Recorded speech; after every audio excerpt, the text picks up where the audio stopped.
চোখ রাখবো আবহাওয়ার খবরের দিকে। বিক্ষিপ্তভাবে ঝড় বৃষ্টি দুই বঙ্গে। আগামী 24 ঘন্টায় দক্ষিণবঙ্গের 6 জেলায় কিছু অংশে কালবৈশাখীর মতো পরিস্থিতির সম্ভাবনা রয়েছে। 50 থেকে 60 কিলোমিটার বেগে দমকা ঝোড়ো হাওয়া বইবে এমনটাই জানা যাচ্ছে। ভারী বৃষ্টির সম্ভাবনা রয়েছে মুর্শিদাবাদ এবং পূর্ব মেদিনীপুরের 2 জেলায়।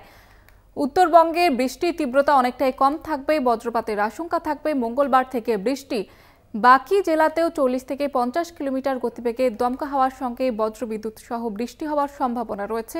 রবিবার বজ্রবিদ্যুৎ সহ ঝড় বৃষ্টির সম্ভাবনা রয়েছে। বিষয়ে আরো বিস্তারিত জানবো। টেলিফোন লাইনে রয়েছে শাশ্বতী। হাওয়া অফিস কি বলছে?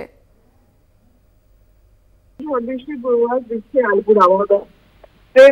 দক্ষিণবঙ্গে আগামী 24 ঘন্টায় 6 জেলার কিছু অংশে কালবৈশাখীর পরিস্থিতি হওয়ার সম্ভাবনার কথা জানাচ্ছে। ইতিমধ্যে নদিয়া এবং 24 পরগনায় জারি রয়েছে সতর্কবার্তা। সেক্ষেত্রে উত্তরবঙ্গের বৃষ্টির তীব্রতা অনেকটাই কম থাকবে এবং মঙ্গলবারের পর থেকে বৃষ্টির পরিমাণ কমে যাবে বলে জানাচ্ছে হাওয়া অফিস। আজকে দক্ষিণবঙ্গের প্রত্যেকটি জেলাতেই 50 থেকে 60 কিলোমিটার বেগে দমকা ঝোড়ো হাওয়া বওয়ার সম্ভাবনা। সঙ্গে ভারী বৃষ্টির পূর্বাভাস রয়েছে মুর্শিদাবাদ এবং পূর্ব মেদিনীপুরের জন্য।